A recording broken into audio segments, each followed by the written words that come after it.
All right. You got 1 second of screen capture. Yeah, feel free to meme that, boys.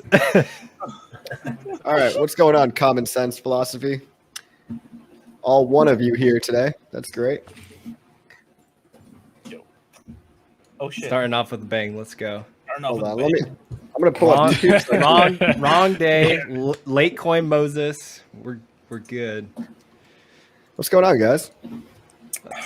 Knights of the hexagonal table. We got 5 people. It's 1 less than 6. So that's definitely true, man.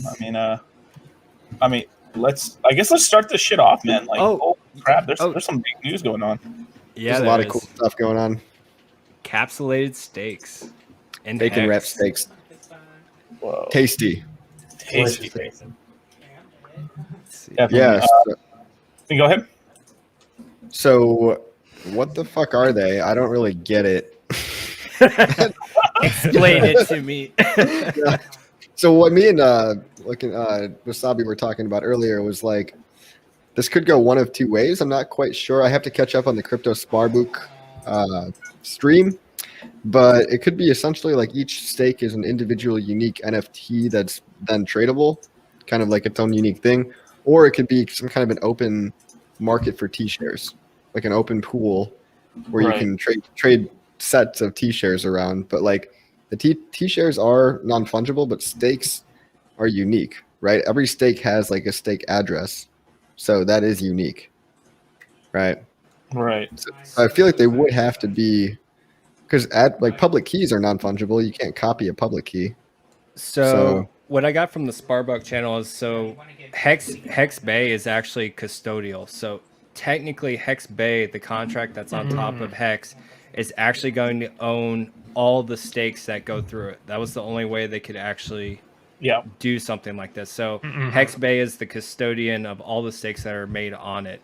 And the individual T-shares cannot be, they ended up doing it where they're not broken up individually. You can sell an entire stake, or you can see it to fruition, just like you could on the normal layer 1 Hex contract. But yeah, so Hex Bay is custodial. It owns all. It's evidently it's a smart contract that's completely locked. It's undergoing audit right now with CoinFabrique, and yeah, it's brought up a lot of questions amongst the community. So let's try to think of the advantage of when someone would do this, right? It's like I have 1 million Hex staked that I accidentally staked for 15 years, and I'm a short-term guy. I didn't mean to do that. I thought I could just unstake it whenever I wanted, but I'm impatient, so I want to sell it after, let's say, 30 days. So I can sell it to recoup some of my initial principal from somebody else that values it. And the reason that they would value it is because they're getting all those T-shares from your stake that they wouldn't be able to get today with the same amount of money that they're paying. So there's value for the seller, there's value for the buyer, and now there's this secondary market. It's almost like an NFT market. Hold on. I'm gonna call. Be right back. I was originally like I think I originally talked about this topic like with Richard, but I forgot when I said this, like when was this? It must have been like early 2020. I guess it was pretty early on. I remember bringing it up to me. Yeah, we were talking about like eventually evolving Hex from a CD market to a bond market, right? But one of the major hiccups with it was basically that, like what you were saying, right? You can't copy a public key, right? So my solution at that time was to make some sort of maybe a wallet, right? And then that way you could like essentially you're trading wallets between wallets to each other, like a wrapped stake or something like that, right? And then you would just have custody of your own wallet, which had a master private key in each. It's possible maybe each stake had its own private key. If it made sense, but you're like the private key is like what you're copying and pasting, but you have to be careful with it and stuff. Then from there, but that's that. So you could trade stakes. But then there was that whole secondary market stuff, and I couldn't figure out a way without having it centralized at first in order to set the prices until you have some sort of like an advanced, probably like probably a bot or something, or at least an algorithm that kind of like helps set the prices or the price force for certain stakes and stuff. So obviously, it could be like, let's just say you have a 5-year stake and it's 2.5 years in, and it's 100,000 hex. Then obviously, if you sell it in the market, you should be able to sell it for exactly that much, right? Or unless there's a premium for it, right? So sometimes, like, it depending, like, there could be misallocations in the market where for some reason in the market the 5-year stakes that are like 2.5 years in are like they're selling for about like 80,000 hex. So there's arbitrage opportunities to do there. So that's kind of the interesting things where like you could pick up a lot of cheap stakes during downturns or during like stressful times. Maybe Bitcoin takes a huge dip for liquidity, and during that time you can start essentially making money between like 20, like let's just say it's 100,000 hex stake, but it's selling for 80,000 hex.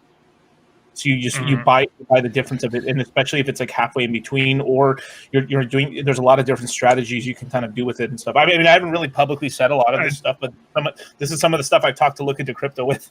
I talked to him privately about all this stuff. I was actually just thinking about the like the maturity date, because I'm sure that'll play a factor. Well, that would have to play a factor into like the valuation of it. So I'm just thinking, like, hypothetically, let's say you have a 15-year stake. And then you're 7 or 8 years into that stake, there's a shit ton of interest that's accrued into that. So basically all that interest that's accruing at that high APY, you have potential for really huge premiums later. This is assuming basically each stake that's bought or sold is unique, meaning they're non-fungible with each other. So it's almost like a kind of like it means like basically one T-share in that market can't be exchanged with another T-share because the maturity dates are going to vary between the two. So I would imagine like the initial, like if somebody, like in what CryptoCoffee was mentioning, like in the case somebody gets impatient and tries to sell a 15-year stake 30 days in, I would think that shouldn't really have I would think they would even potentially lose money on that stake because the maturity date's really low. But if you have like a 15-year stake that has a much further along maturity date, that offers more people to speculate on the future value because there's already so much economic mass that's already wrapped into that stake before the maturity, before you mint your coins. That word that you said right there, speculation, is literally the #1 use case of all cryptocurrency. So that's why I think of anything like our, kind of partnership with QuickSwap or anything new that we're doing and that we're innovating in, it's going to bring in new speculation. So you got to account for that factor in the base hex price, even though we're going to be trading these stakes and people are going to be trading them almost like NFTs, right? Not really, but you get the idea. They're separate things. They're not the actual hex. You're going to be bringing in all this new attention because this is the first time anyone's ever done this in crypto. And so it brings in the only use case of crypto right now, which is speculation, to its core, basically. Yeah. I thought Earl, he's the main dev that came up with HexBay. I thought he brought up a kind of a cool point that these encapsulated stakes are essentially also like a time capsule, right? So like, let's say we're 5 years into Hex and someone's just finding out about the project. They actually will have the ability to go back and get T-share rates that they wouldn't be able to get to today on the original Hex contract. So that was kind of an interesting proposal. And just like Dollarcost said, maybe we're in a downturn. Maybe you can get a discount on a stake like that. Maybe someone's no longer interested in holding that, willing to sell out their position for less than market value, however that ends up being derived in the future. It's really interesting because like I thought of like the little of a ratchet. Imagine people just make a couple of like, if let's just say if it's a secondary market, and obviously it does, there has to be a holder of it and stuff. That's why I kind of came up with that whole idea for the wallet, because that way you could have a trustless, decentralized version of that. But if you don't have that wallet, you have to have somebody be the custodian. So there is risk there, which I want to remind everyone of. Be careful, like if you're going to buy something that you can have custody of it and then somehow get the stake to yourself, then cool. But if it's like you're not, if you got to wait until maturity into that entity, and then that entity can then pass you the hex after it's matured and you pay the gas fees on it, then there could be some problems there. Yeah, that's what that. It's kind of not totally DeFi to a point. It's almost like your Ren BTC bridge at a point where there's like a couple guys controlling a multi-sig wallet, which might be okay, right? Or what you could do is, and people aren't doing this, right? So most people have more than one stake. but you could link a private key to one single stake and then sell that, right? You could sell, but then again, it's like, how do you know that the person before you didn't just fucking copy it? It's sort of like you're trying to sell like your World of Warcraft carry on eBay. Like you're trying to sell. You still know the password and stuff. Yeah. Big Booby 69 is the password. Right. And you have to be careful, right? Too, like, so this makes it much more appealing for people to start probing and trying to attack this contract, because imagine a contract that's filled with nothing but Quattro Cinco hex stakes. Like that's gonna be worth a lot of money someday. So like it's undergoing that audit right now with Coin for Break, but if it is compromised in any sort of way, like that's it. All those stakes are compromised. Oh, so maybe what you're saying is the way that they're doing it, though, when you mint new, let's call them wrapped stakes, when you're minting new wrapped stakes, you can't retroactively go back and make an existing stake wrapped because it wasn't done through the Hex Bay smart contract. So what we're saying about trading old like Genesis T-shares probably is not going to happen. No, this would be new stakes moving forward, not legacy stakes. So they're referring to legacy stakes. And then you guys, what's up? I mean, I'm talking to the guys in the chat, man. You guys are awesome. I was checking out my places to show the link for the stream. They already did it. Got you. Yeah, they got me already. Good people. But that was so that was another concern I had, and I don't know if it got answered during the Sparbook stream as much as I wanted to. So maybe I can get a little bit more clarification on it earlier. But I do, to me personally, and I could be wrong, it feels like it cheapens the legacy stakes to a degree for me, because there's obviously a lot of people are just going to be rushing to do more Quattro Cinco stakes, so the maximum stake they can to get the best T-share rate they can for the longest period of time. Whereas eventually that's going to increase our average. And for anyone that's new with Hex, the longer the staking average is, you have to be at least staked out to that average to maintain your maximum APY. So any stakes that are below the average, their APY is going to continuously go down. So I did kind of bring that APY though. Like I don't think that's true, because like there's no cap on, like there's no hard ceiling on the APY. I said that incorrectly. I mean, the main thing that I was just bringing up, as the average moves out further, because people are more willing to lower the APY. Do a Quattro Cinco stake, the average is going to move further to the right. That needle is going to move over. So all those stakes you had in the past, their APY will begin to drop. As long as if HexBay starts gaining traction. Isn't the APY rate not based on the average stake length of all stakes? No, it's based off the percentage that's staked, but all your legacy stakes, as the average moves further to the right at an accelerated rate, because now there's something that enables you to just make almost infinite amount of Quattro Cinco stakes and still be able to sell them at the same time. It makes people a lot more motivated, or a lot more willing to stake it out further. And so I think if it gains traction, we're going to see that staking average move way to the right, a lot more than we would have seen naturally. So like right now it's at 5 years. I could see it going 6, 7, 8 rather quickly if HexBay gains traction. I think you're right, but I don't think it's going to move as quickly as you might expect, because it's not wise for somebody to go ahead and just make a whole bunch of 15-year YOLO stakes and then go try to trade them off right away. They're not going to get any money for them right away. Like the market needs to be like a mature bond market, which is what we're talking about. We're in crypto. I'm talking about the DJs out there. Come on, they're definitely out there, and we'll have to see. It's gonna be an interesting social experiment. But we're in a space full of degens, so it could. It's also an expensive attack, though, right? Let's say, or not. It's not even an attack, but it's expensive if you want to do large quantities.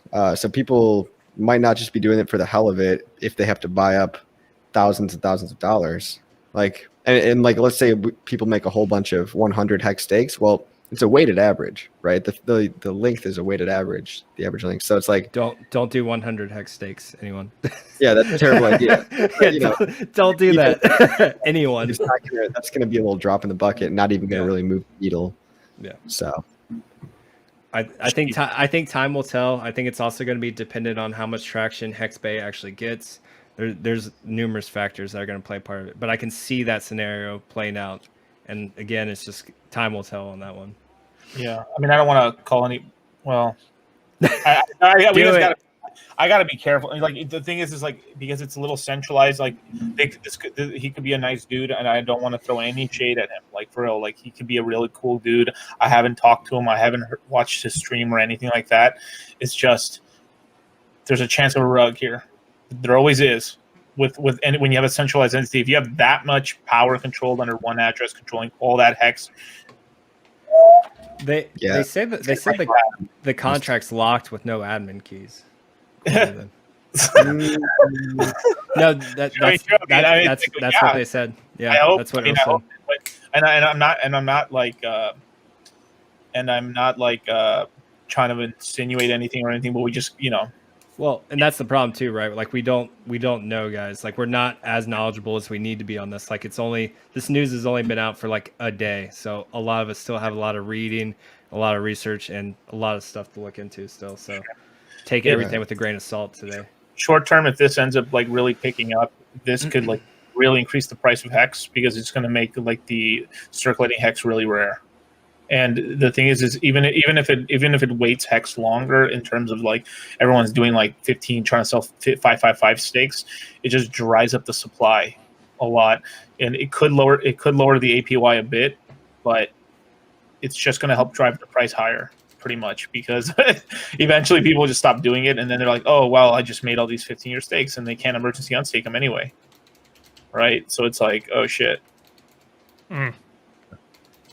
Whose channel is this on? Are we on yours? We're on DC's. It's on mine. Cool. What do you think? Looking into crypto. Why are you? Yeah, I have to. I think the the custodial aspect of it. I think one way or another, that's always going to be a risk. I mean, if you look at Grayscale, for example, they have a lot of economic mass, and that does constitute like basically as a risk for the entire cryptocurrency market. Because theoretically, like, not that I think this would happen, but if Grayscale got leveled, like the entire market would die, like with the amount of Bitcoin they have in their possession. So a lot of it, yeah, I think the custodial aspect of it, like that's going to happen one way or another in crypto. It's already happened with Bitcoin. It's happened with Ethereum. And a big part of it is if you look at the equities market as a reference point, I mean, that's pretty much like that whole market's custodial, but it's also like I mean, we're talking trillions and trillions of dollars. So it's going to be a very long time before most of the market moves into like a condition where most of the value that's being transferred is like in a decentralized market, whether it's through Ethereum or some other chain. But I think there's a lot of economic mass that does exist in these custodial markets that isn't going to enter the market otherwise. So you're right. It's like there's always the risk part of it. I don't know. I guess I don't really know enough as far as like how the like HexBay is supposed to work. Like I think what I'll do is I'll wait until there's more details on that, and then I'll kind of like I'll look into it like once more information is known, because cause truthfully, like all of us are like, we're all speculating how we think it's going to turn out, but we're speculating on like, if these conditions happen, here's what could potentially happen. So for now it's like we're speculating, but we'll probably have like another conversation for sure, like once there's more details in the future. So the idea sounds really interesting, though. It does sound really interesting. I do have a lot of questions. I as a starting point, I'm assuming like all the stakes are not fungible with each other, and even stuff like that, like once stuff like that is more well known, it'll be easier to kind of have, I guess, some of these conversations. It's just such a big hype thing for Hex coming out. Like this could be a giant news event. I mean, yeah, it's also going to be just, I want to read into the contract, and it's getting audited. So, we're going to have that. It's getting audited by Coin Fabric, which is amazing. But yeah, I'm going to look in it for admin keys. I don't really know much of what I'm doing when it comes to looking at smart contracts, but I understand like what functions are, and like I'm not a total noob. So it's like I can get some level of understanding and then try to communicate that to you guys. But it's going to bring a lot of people attention in, even if it's not something that I would ever like really recommend to anybody that's new, right? If you're new, just get in regular old stakes and do it the old-fashioned way that we know works, and do it the right way. But like, if you want to experiment with some of this other crazy shit that's being built on top, I mean, there's going to be derivatives, right? We can't tell people not to do derivatives. Like, people are going to, like, when derivatives are out, you know, degen's going to degen, right? They're going to fucking long and short it, and it, you know, people are going to get wrecked. But be careful. Yeah. Greg says it'll make it more volatile. It's already, Hex is already volatile. I'm not sure. See, I don't know if wrapped stakes will have any real effect on the underlying price. That's what I'm really curious about, because again, when you buy a stake, you're not buying the Hex, you're buying the stake. It's a secondary market. I think they explained that as well. I think you have to pay for it in Hex, so the price pressure is still there. It has to be bought in Hex. That's cool. So that means so that aspect should be price positive. So it applies price pressure to Hex. Can I say one thing real quick? Awesome. I totally forgot today the Discord Syndicate was streaming. I know. I did too until I bet. It's actually probably a good one too, because it's like whales only and some new guy. So like, sorry, they'll be okay. Yeah. Yeah, we're gonna talk about some other coins besides Hex, but that was like, we were like, dude, this has been like the news right now. Right. Yeah, it's news. Sorry, right? What do you guys think about the Quick token itself, like the Quick Swap token? I like it. I like being a liquidity miner and mining it, making a lot of money off of it right now. I like that aspect. I don't know much more about it after that. Yeah, is it really like a governance token? Because I mean, if so, it's probably just a speculation, useless utility token. But like, I mean, right now it's worth $500. So yeah. But isn't the total amount of tokens on it supposed to be like 500 million? It's a low supply. It's like 160,000 circulating supply, 1 million total supply. And the emission schedule is based on it's basically emitting coins to liquidity pools for this ongoing liquidity mining incentive program. Right. So you provide to the pools, like the Hex pool, we have a Hex ETH pool or a Hex Quick pool, you get a ratio of 10 Quick per week, which is like $5,000 a week. So if you're like 50% of the liquidity, you're going to get $2,500 that week. So it's bringing a lot of hype to this Quick token, and people are buying it for speculation.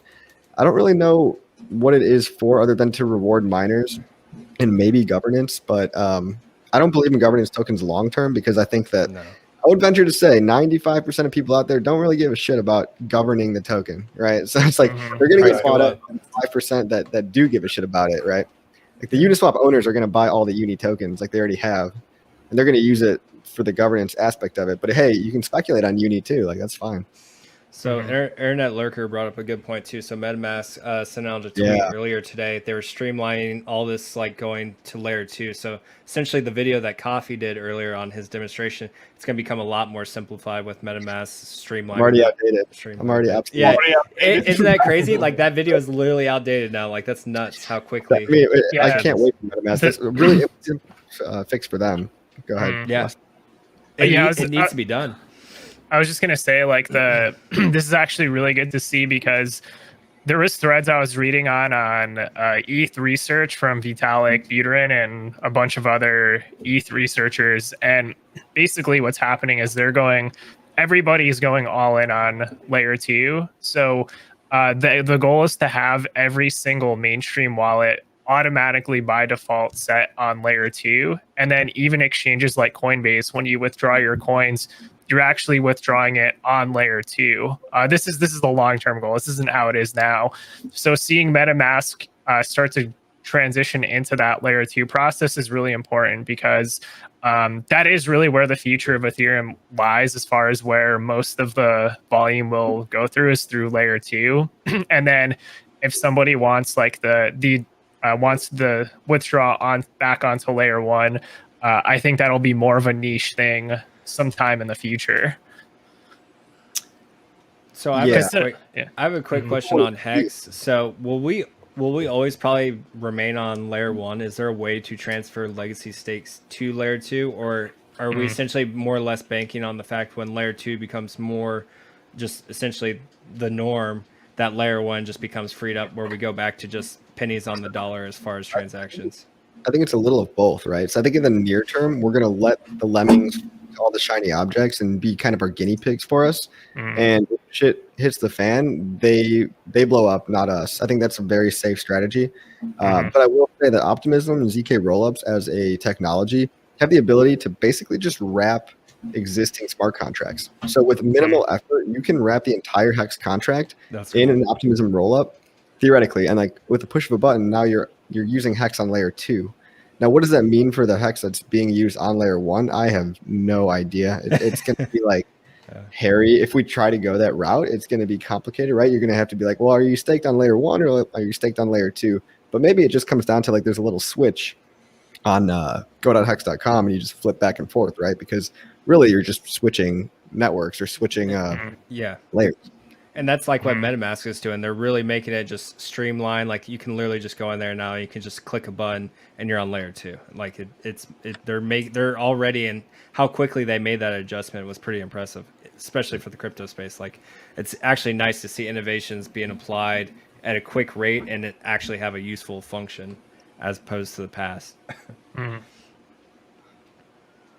Yeah.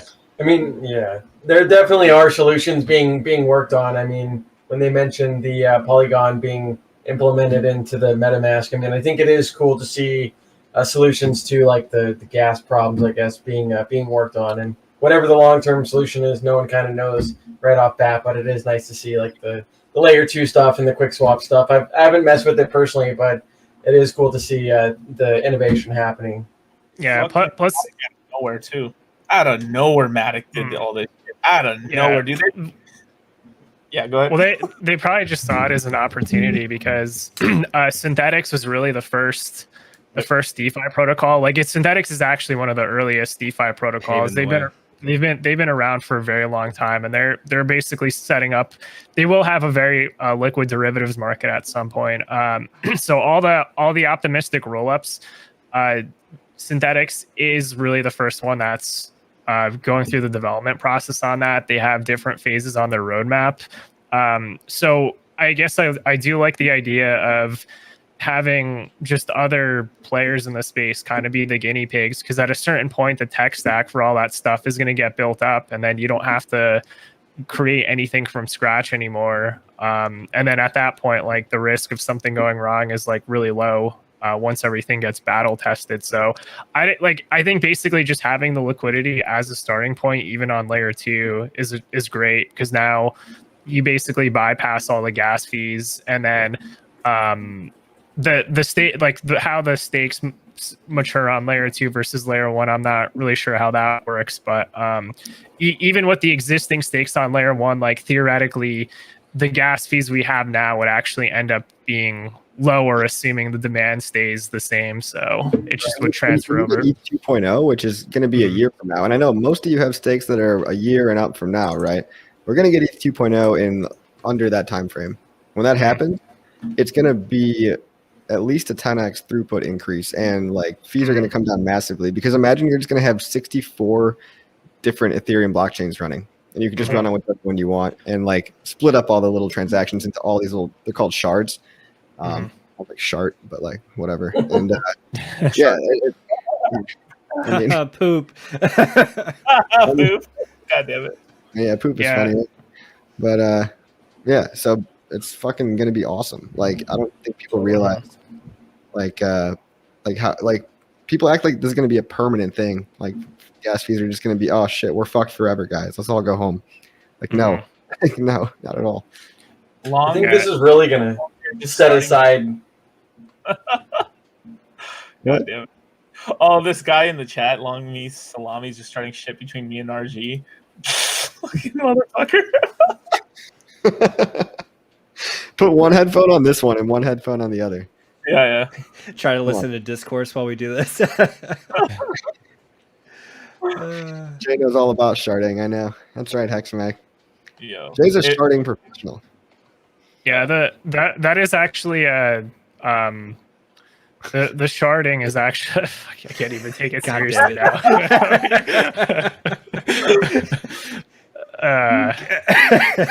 I'll stop now. No, please continue. No, somebody else continue.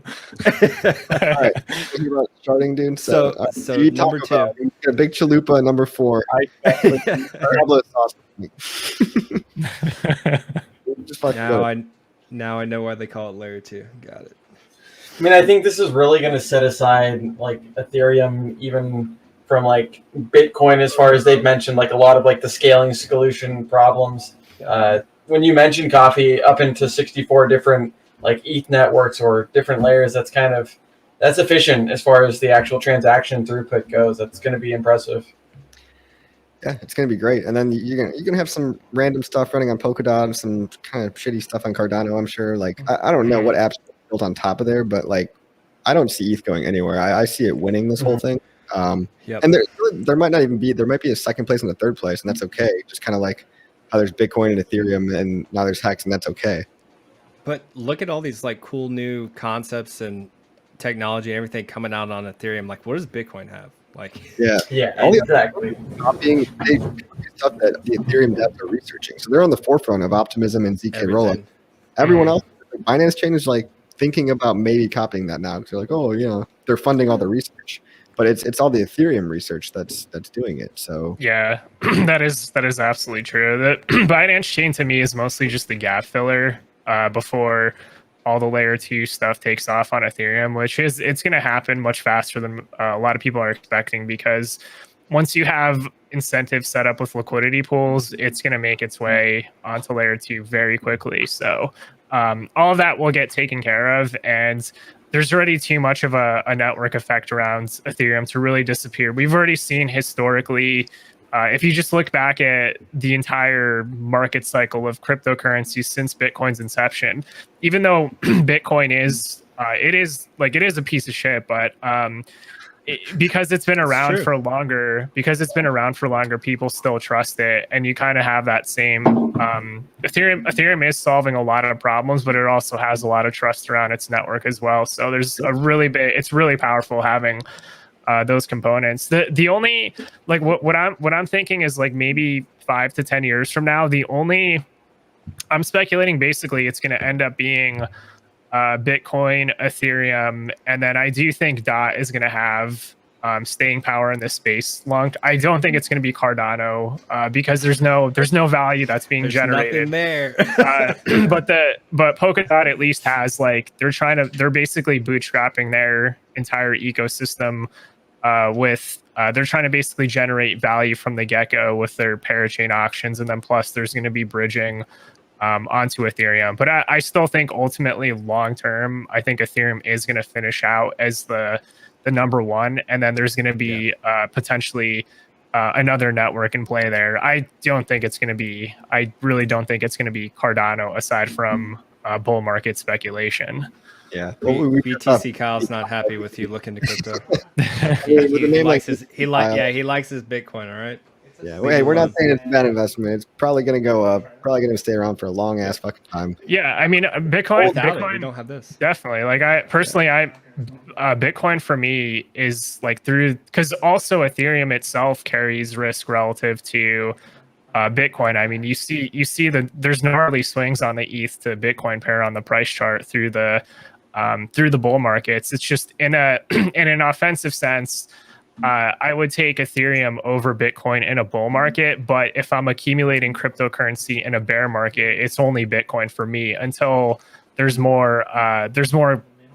basically there's better like market structure after a long period of time of bottoming out. Bitcoin has historically, like during the bear markets, it is the best one to buy during the bear market because you don't know where every other coin, including Ethereum, is going to bleed out relative to Bitcoin during the bear markets.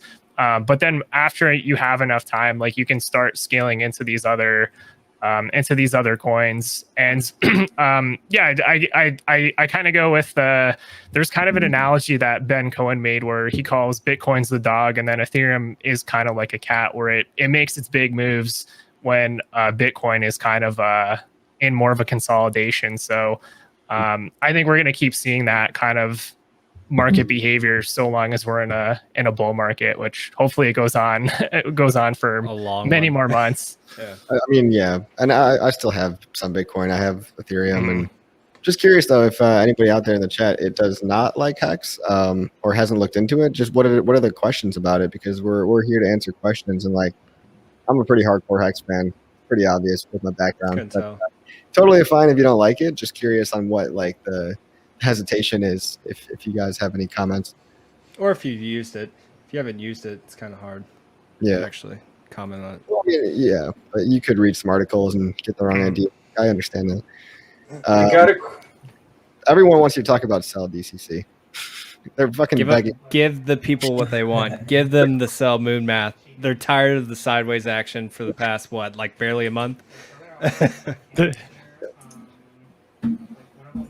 Yeah.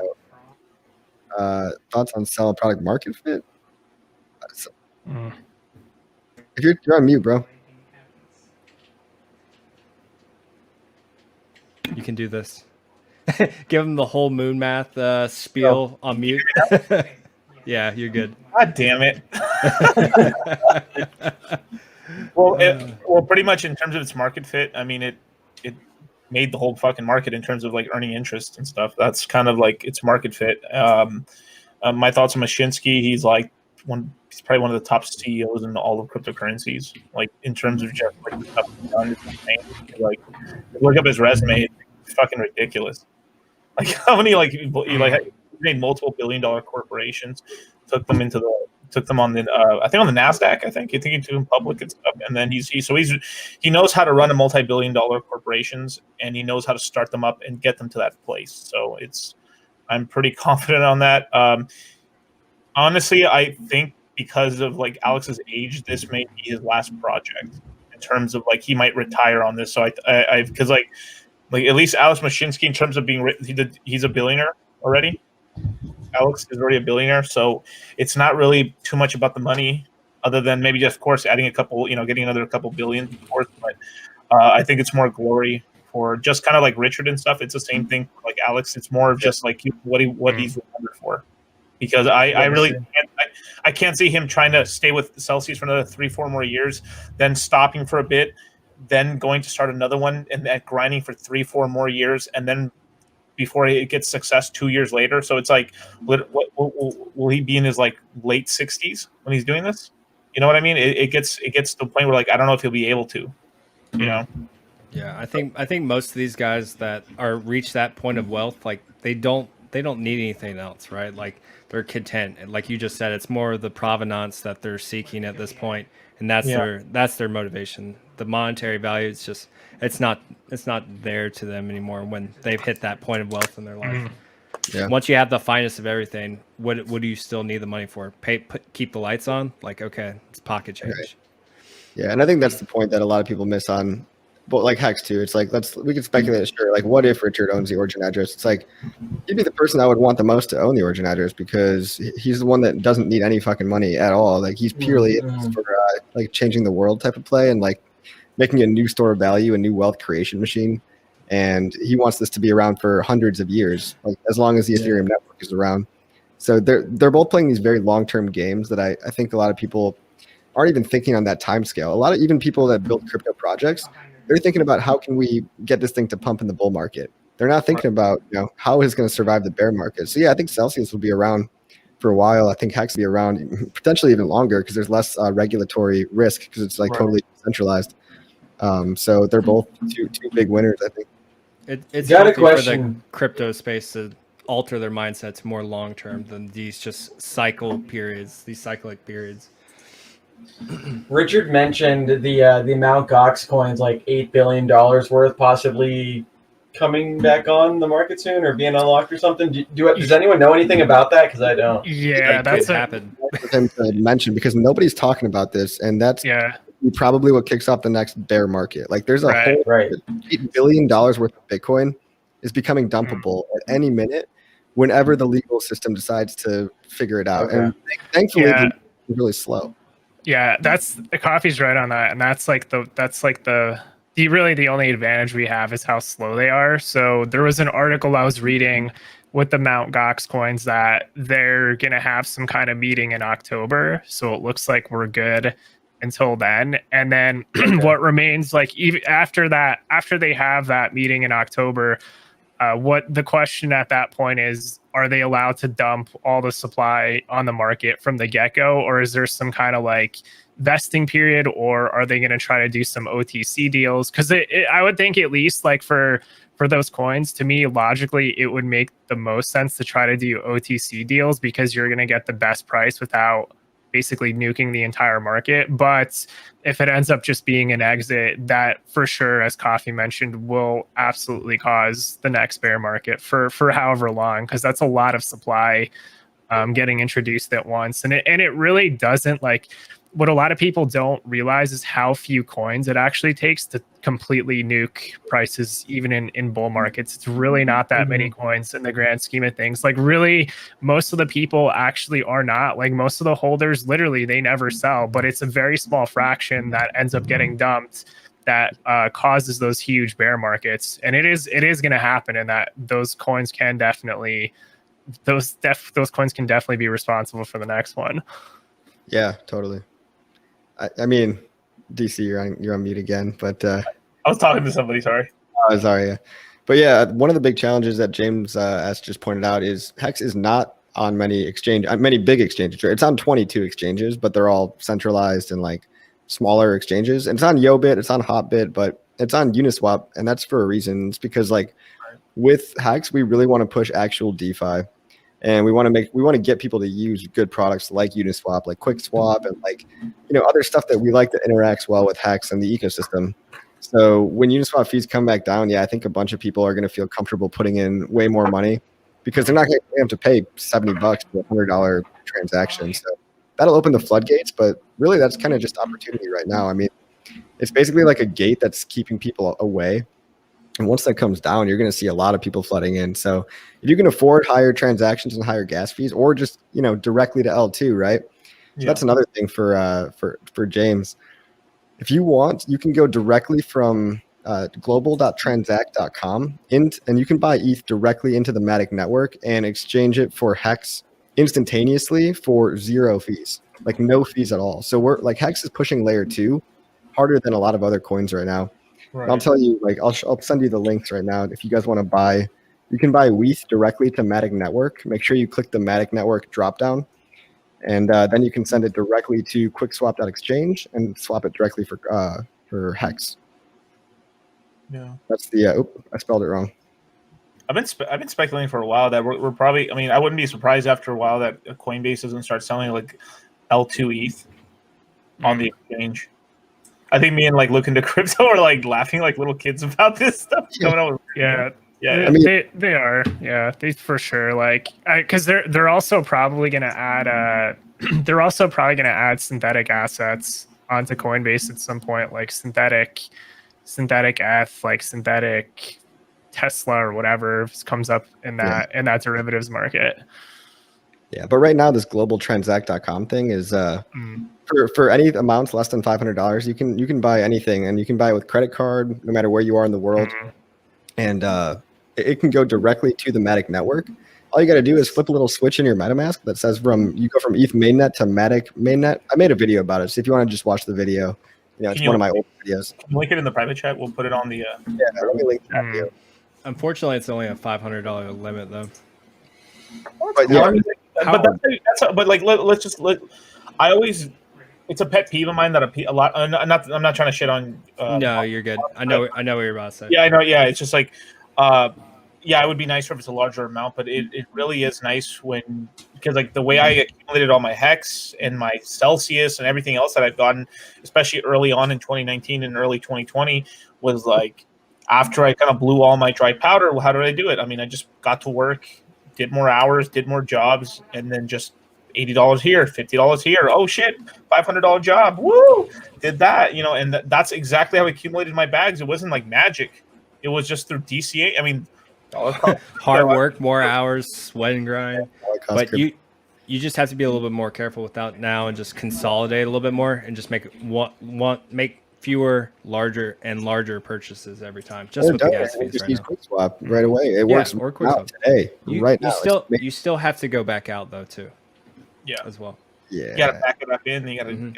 So the fees are still there as well. So Yeah. between transact fees and getting out, it's still a considerable amount. It's not quite as much, but you're not saving that much at the same time. But So. can I give you some big hype news though? Some more hype shit. Like, yeah, for sure. Go, dude. Fucking Andreessen. Well, you already know this, DC. Like Andreessen Horowitz gave $16 million to basically the best fucking developers on planet Earth for Optimism, right? And they hired the most genius fucking people ever, and they pushed what was going to be Uniswap V3. It was going to be released in Q3. Now it's going to be released sometime in March, right? So not even 30 fucking days. So like, if you're complaining, 27 more days, guys. That's all you got to wait. Like, you want to know something else? You know what else launches in March? Optimistic rollups for synthetics as well. Yeah, synthetics, dude. Shit's about to pop off. Dude, Chainlink, I think, is the three, right? They're doing Optimism right off the bat, like right away. Yeah. Right. I don't know, DCC. I'm looking at you on that one. I didn't hear you. You were muffled a little bit there. Sorry. So the three projects that are going to use Optimism like right off the bat is Chainlink, SNX, Synthetics, and Uniswap, and then Aave. Okay, Aave. Yeah. And there are going to be some other ones too, but it's just like in terms of the major coins on Ethereum, yeah, those. And then this little coin called Hex one day, possibly. And right. And a lot of cool stuff like that. And then yeah, it's going to be kind of crazy. But the reason that they're doing this on March, but you know what else happens in March? A little coin called Kusama is having something I like to call parachain auctions or ICOs, right? And what the first competitor to Ethereum in a long time, all these magical, wonderful things on the same month that they're also doing their stuff. Huh? Strange. Don't buy any of those parachains. Be careful of those. Kusama and Polkadot, though, those are probably better investments. Yeah. Did they actually was there like did Gavin mention as far as because there was an article where they were getting audits for the parachains contracts. Yeah. I haven't heard anything like since then. So wait, did they say like they're like the audits are good or something like that? And at least on some of the initial like Kusama stuff, I think on the Akula or Akala. Yeah, Akala. Yeah. Dude, what the fuck is that name? Is that two separate things? Akula and Akala? Yeah. It's like Wakanda, except not. So it's come on, guys.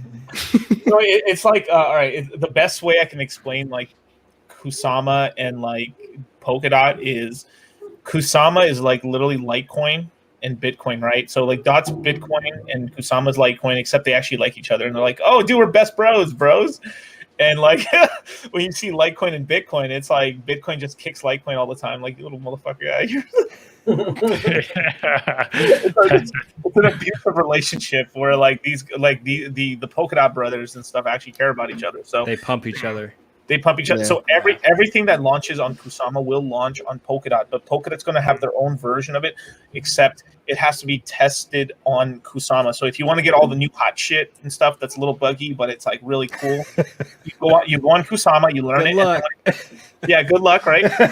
And then eventually, once it's all vetted out, then it gets launched on Polkadot, and then it works perfectly on Polkadot. But then they will keep the Kusama version of it as well. Yeah. So there's always going to be two separate markets. At some point, yeah, that's so weird because you're gonna have like double of all the good smart contracts now. Is this gonna be like a new like happening and shit? Like, no, fork or whatever. No, it's feud, and they just go their own ways. No, it's a lot. It's the way they do everything. It's a lot more planned. Like it's kind of cool, but it's also a little slower. So they like it's more planned. Probably obviously because they took Chinese money, but it's a little more planned the way that'll do it. Yeah, well, yeah, the way they drop their stuff. So I in terms of tokenomics for how they're doing their parachain auctions, it's really cool because it's way better than Ethereum is because Ethereum's basically just like, woo, I'm launching a project, like that, right? And these guys there's actually rules and there's like a staking thing. Like the teams aren't actually getting your coins when you stake them. It's just proof Yeah. of concept. So it's almost like banking, where like the banks are open, they take your deposits and they show like, look how much deposits I have. Okay, then the central bank will print you money, but they don't actually take your coins, right? That's kind of the cool thing. It's just it's essentially when you stake your coin on the network for the parachain auctions, it's like a vote of confidence. Like, yeah, I trust this project, and then the more people that staked for that project gets more of the essentially the what's called like the corporate funds and stuff that will be allocated to those funds, to those things. It's called vesting periods, right? Vesting periods aren't anything new, but like now they're doing it on the blockchain. Yes, correct. Yep. What's up, Brand? What's going on? Yeah, Bran. Hey, what's up, guys? Hey, Bran, what's on your wall? Just like comes back in. What's up? I got a whole bunch of photos and got a little neon light with some hex colored lights there. But What's all that hexagon stuff? Is that your favorite crypto? oh yeah, you know, got hexagons here. Shit, where don't we have hexagons is the real question, man. Brand's like our merchandise, like pack cam. We just got anything you need hexagon. Brand can supply it for you. Dude, I need to get the shirt with the actual vinyl, man. I've been doing it wrong. Been doing direct to garment and need to do the heat transfer vinyl, man, so that magenta can pop a little bit better. I've been fucking up. Yeah. Nice. Well, But it's What do you guys, Solana. Solana? I'd be lying if I told you I knew anything about that. Yeah, I know nothing on it. Take it away, DC.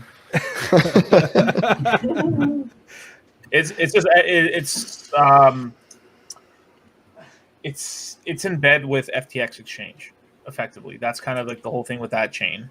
It's pretty much just like it's financially backed by FTX exchange, and that's pretty much the most depth of knowledge I actually have on it as well. It's FTX is they ran into some trouble because they were partnered with is it Link or something? I don't know. No, Binance Smart Chain. They were getting pissed off at Binance Smart Chain. But FTX is like they just bought Blockfolio and they're a pretty good exchange, I guess, but they're centralized. So I don't know what else there is to say about FTX. Oh yeah. I mean, yeah, and then the reason they made all their money too is basically they're synthetics before synthetics. So they're full derivatives market. You can put longs and they actually really have puts and shorts and stuff, and puts and calls. Because like in crypto, you know how you can long and short, right? That's everyone kind of knows how that works already. But like the puts and the calls are a little more advanced version of that. But you don't like. There's projects like HEX that have like a decentralized Ethereum version of that, which may or may not work, but it's not exactly like the puts and the calls. This is kind of like Wasabi's wheelhouse because like I don't really do any of those kind of trades, at least even when I was in equities, because I just stayed away. I mean, I maybe calls, but I never did any puts because I don't like shorting. Yeah, it's a good move. I mean, shorting is really, really, really not smart. Like everyone I can't say anything nice about shorting. If you're somebody out there that thinks you can make money shorting, like it's only a matter of time before you completely blow up your whole account. Yeah, don't be long everything. Just buy everything and fucking hold it forever, guys. It's fucking easy. Just do it. Yeah. Wait, were you talking about? Were you talking about options? Yes, I was talking about options. Because if you do covered, you're not. There's no shorting if you're doing covered. Like people basically use things like covered calls for generating passive income. It's like once you start doing like naked calls, that's where you're gonna get fucked up big time. GameStop. Now you're leveraging. It's like basically the risk profile of like you're shorting the market. Basically, it's stupid, so dumb to do. But yeah, if you want, easiest just buy, hold, and do nothing. That's the best strategy. It just makes mathematical sense to long as opposed to shorting every time. Yeah, it does, because basically the more, even if you just look at it in terms of, how many decisions, like the more decisions you end up doing, the higher likelihood that you're going to end up making a mistake at some point. At least that's how I think about it. So I just don't think that's any different in like markets. Like because what it is like everybody, it's even like when people are suggesting like bull market tops and things like that, everybody's just guessing. Like nobody knows shit about fuck with that stuff, and it's at some point it's gonna happen. But it's I don't know shit about fuck. Yeah. So it's that was funny. But just buy and hold, and like that's it. That's strategy. Buy everything, dude. Cool. Even Beanie Babies, even Yu-Gi-Oh cards, everything that you fucking had as a kid. If you held it long enough, you're winning right now. I would have shorted Beanie Babies. That's about it.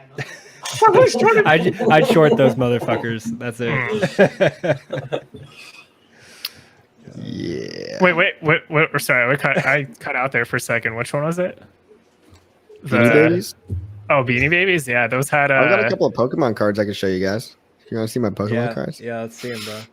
Matt's bro effect over here said BitBoy says shorting is cool. Yeah, what a faggot. Yeah, of course he would. As he cries on his videos about losing Bitcoin. Even in a bear market. Yeah, sorry, go ahead. I mean, if you're listening to a guy that has a fake cartoon character that named BitBoy, just kidding. I don't know. He's okay. He's just kind of, misguided. Not smart. He's not educated.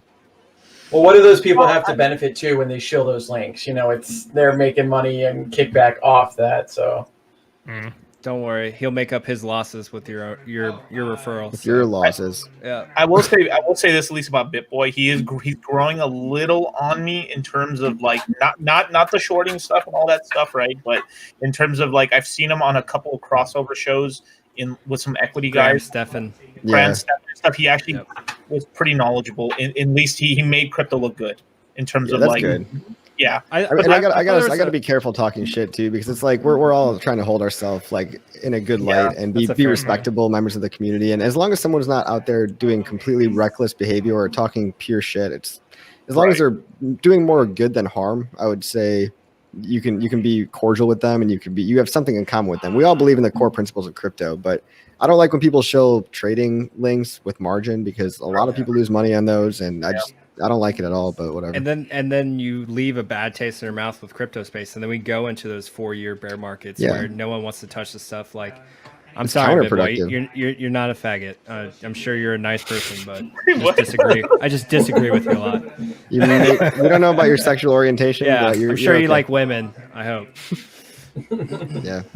Well, the thing is, it's like what Motley just said. When a bunch of people wrecked on trading, they don't come back into crypto for a long time. Like a lot of people in 2017, they're out forever. So what you're doing for short-term adoption is good, but you're not thinking about the long-term adoption. Just buy and hold and invest. Do what DCC is at the very least. Hold things for a month or 3 months or a couple months. Don't be in and out in days and weeks. It's not a days and weeks game. It's a months and years game.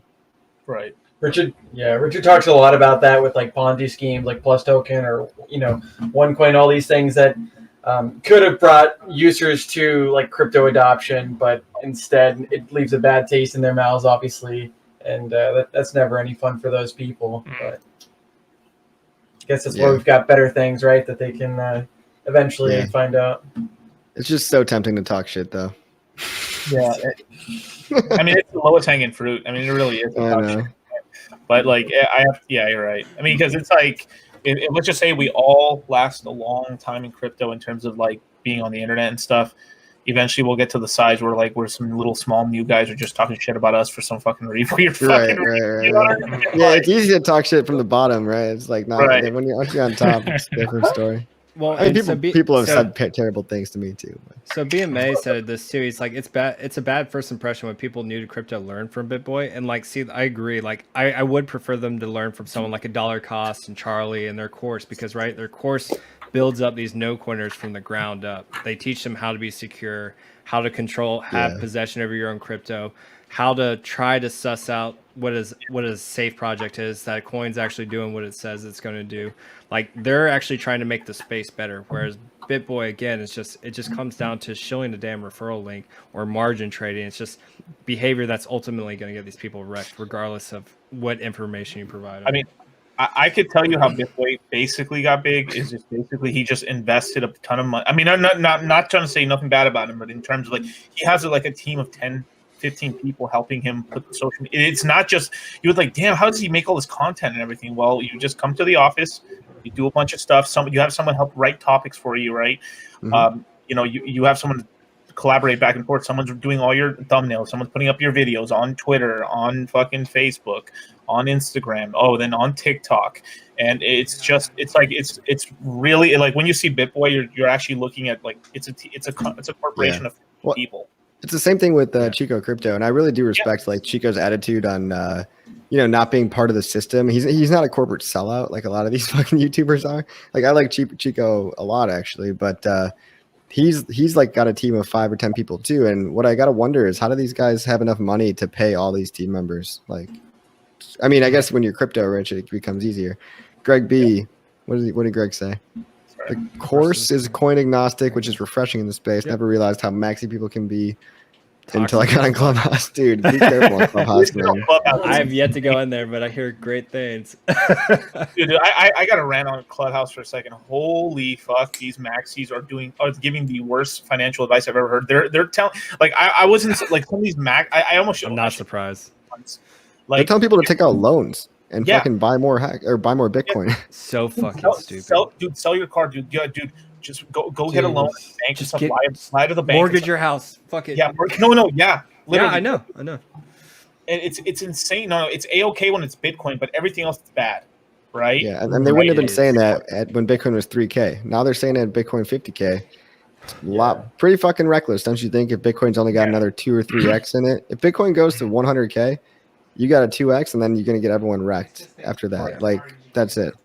Yeah, I'm actually really I'm pretty excited to see how it turns out with like Mike Sale, because I've heard something with like loans and shit buying like Bitcoin at $52,000. It's like I mean, it's just the whole thing is just, it's hilarious because you basically have these billionaires that are entering the space that could have bought like it was $3,000 like even in the bear market. And I mean, I guess I really shouldn't talk shit because like it's pumping everybody's bags that's holding crypto in general. But it just goes to show like the whole just because somebody has like more money than you doesn't necessarily mean they're better at managing said money than you, because like I think there's going to be some pretty nasty narratives that come about in the next bear market because, again, like buying now, as Coffee said, that you have 3 to 4x on Bitcoin. It's the risk level is just it's so deep, if that. Yeah, I mean, I'd be happy to be optimistic. At 100K, I'm looking into selling pretty heavily. Yeah. Making some profit this guy. Well, that basically take your profit. Yeah, there's basically the holders that end up basically de-risking some of their bags, and then those Mt. Gox coins. I'm fucking watching that shit like a hawk. Yeah, dude, that's gonna be the straw that broke the camel's back. It's all this NFT nonsense, and then it's gonna be just fucking airdrop of Gox coins and wrecked everybody. Yeah. And NFTs are gonna get wrecked first. Bitcoin's gonna get wrecked slowly because people are gonna keep buying it, sucking on hopium on the way down. But and you have larger, and so we do have something new to this bull cycle too. You have these large companies that actually do hold fairly large positions in Bitcoin. So there's a slightly different dynamic this cycle than we've had in the past. Yeah. I do think that there's something to be said. There's something to be said for companies being a little bit not quite too big to fail, but they are the smart money, right? So they're not going to let their bags get lower than the price they bought in at. Most of them. Some companies are going to lose on this run, but companies aren't going to be buying the top. And I think that's why we've got stuff to go from here. Because if Bitcoin crashed from here, a lot of companies that just bought in would be in the red. And they don't want to do that. Yeah, at least we have an Elon bottom somewhere. I think it's around 30K. So Elon's gonna say fuck it and dump everything into Doge just for the laughs. Elon and Sailor, I'm sure they talk in StreamYard or whatever offline. Like they have conversations. Elon doesn't care. The Elon floor, dude. That's a new term right there. Yeah, pretty much. It might be. When did Michael Saylor get in? What was it like? Well, he started buying. Like I think he started buying actually around like $10,000. He's just been accumulating, I guess, the entire, or maybe it was either 10 or 20. I don't remember the amount. It was 10 for his personal money, I think. 10 okay. And then micro strategies. To go after the corporation. Yeah. I mean, it'll that's one way or another. Like at least his economic mass can help like support a price floor somewhere, because at the end of the day, like for Bitcoin to literally go into like become a reserve currency is which I do think it is going to happen at some point in the future. It's going to require countries adding it to like their balance sheets. I don't quite think this is the cycle for it.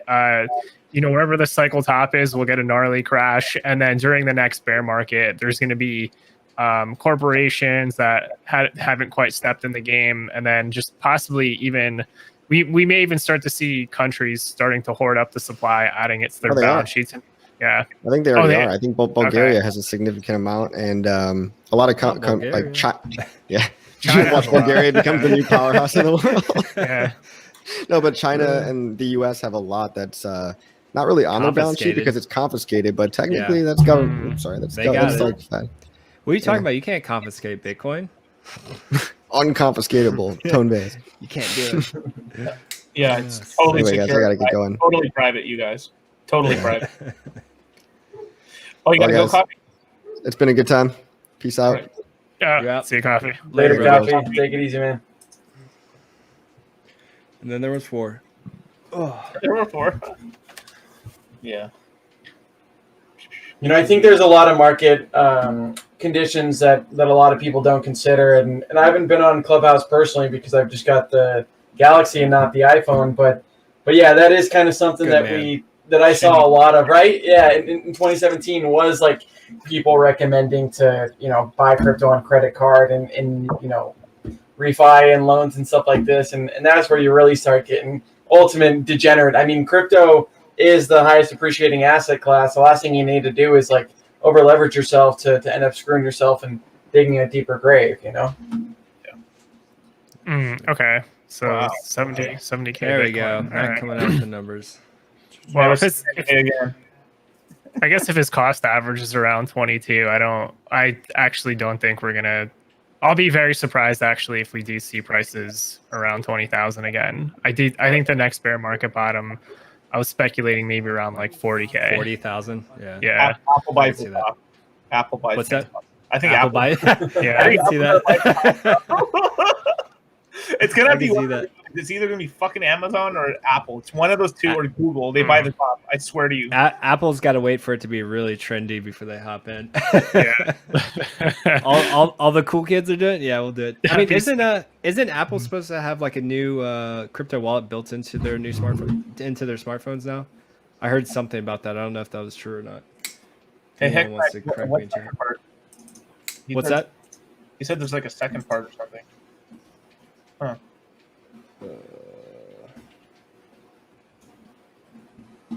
When BTC 1 million. Oh, I got a question for you. Kind of throw you under the bus a little bit, DC. But our internet lurker said we'll grow. We'll grow ever come back. Yeah. Yeah. I mean, they're still developing and everything. It hasn't gone to zero or nothing, but it's what happens when you get hacked. Fucking sucks. I think it just cut. Yeah. I was about to say. I was like waiting, and I think it cut you out. It's going, and then you just cut out. Oh yeah, you're lagging. You might want to go off camera. Let me see. Can you hear me now? Yeah, that's better. Now we can hear you. Okay. Yeah, I mean, it's still alive. I think they're still developing on it. They're doing like their Grow token on. I think they're doing Groot. Groot was actually great marketing. They have really great marketing at Grow and stuff. Oh, I see it now. Yeah. Yeah, but they're gonna need a couple of months or so or more, or at least Ethereum pumping and stuff for them to get the confidence back from the market and stuff, because they basically burned some people's hands on them getting hacked and stuff. But it wasn't the team hacking; it was literally bugging the code. You know, it just is what it is. The main contract was actually the main contract for Grow and all that other stuff was actually audited by consensus. So it was a good audit firm. That's why they didn't get hacked. They went cheap on the audit. That's what fucked them on bite you in the ass every time. Yep. They went cheap on it, and they got the Aave contract redone from that main company that's expensive, and look at that. No bugs. Whoa. You know? Yeah, amazing. But now a little too late, you know, because honestly, if that hadn't happened, that token probably would have hit like $300, $400, or $500 per token, because it was heading towards that. How's Rune doing right now? I haven't checked on Rune in a while. Amazing. Fucking a hedge fund, a certain hedge fund I know about just bought like 10% of the fucking supply. Damn. Wait, which hedge fund? Multi-chain. Let me see. Let me try to find the name of this fucking place. Yeah, Multi-Coin Capital. Just bought it. Just bought a bunch of it. Here, I'll just throw you the link real quick in the chat. Let me see. There it is. They bought a ton of the supply about like, what is it like? Was it yesterday? No way. No, on the 23rd of last month. Yeah, so a couple days ago, about a week ago. All right. Ripped my gross stack. Just hold it, Internet Lurker. What do you have to lose? Like DC said, if we start ripping again, it might come back. Yeah, it can come back. Yeah, the thing is the main thing you want to see is that the devs are in the chat talking. People are still there. It's that whole thing with community. Like you got damn, I keep never getting around to it, but I need to teach the course guys and a lot of people about the box, which is the box is the four most important things in the. Why am I doing my camera's off? Wait. You actually doing the box thing right now? All right, guys. So you have your box. Yeah. Try to come back. Try to come back to us, or I can simulate the box for you. Right. So it's like yeah, but I want to do it a little bit more in detail. But like basically the box, is basically who's the leader, what does it do, who's the does it have a community, and what are some of like the bigger investors, essentially, or what's kind of the money backing it, right? Or the exchange listings and stuff. So obviously if a coin like something like Doge, right, is just basically it's a joke, but it's got a community, so it doesn't die. So this is why community is really important. But like something like a Hex has community, plus it has a use case, plus it has a leader, right? Like something like Celsius has a use case, has a community, has a good leader, right?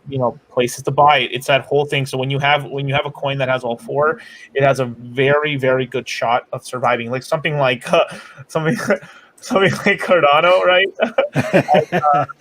It's an incomplete box. Right. It has a community, but it has a leader, a charismatic leader who's always streaming all the time.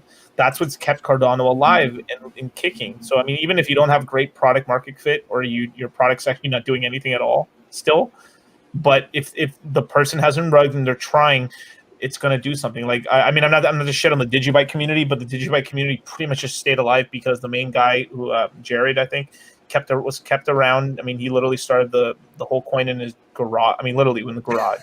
Cardano community's missing a chromosome.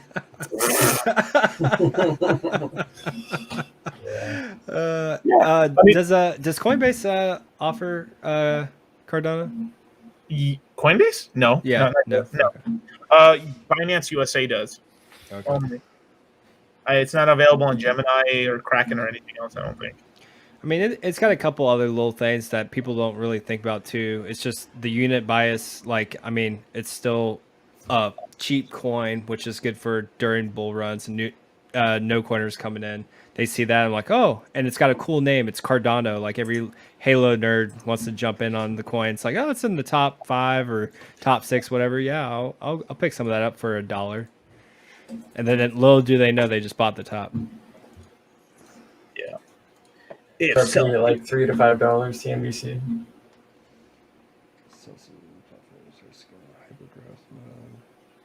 Well, cool, guys. I think I'm going to get on out of here, too, and go eat some dinner. But thank you, Dollarcost, for the invite. Motley, Lookintocrypto. You guys are geniuses. I didn't talk a whole bunch on this one because as far as layer 2 stuff goes, that's really not my repertoire, which is nice to learn from you guys. But, I think where we're going as a market in general, as long as you can be holding on to things that are going to be long-term and have product market fit and, aren't going to get hacked and stuff like that, then that's going to probably do well. So try out layer 2. It's not that bad. It's pretty easy to understand, and it's nice to actually use. Right.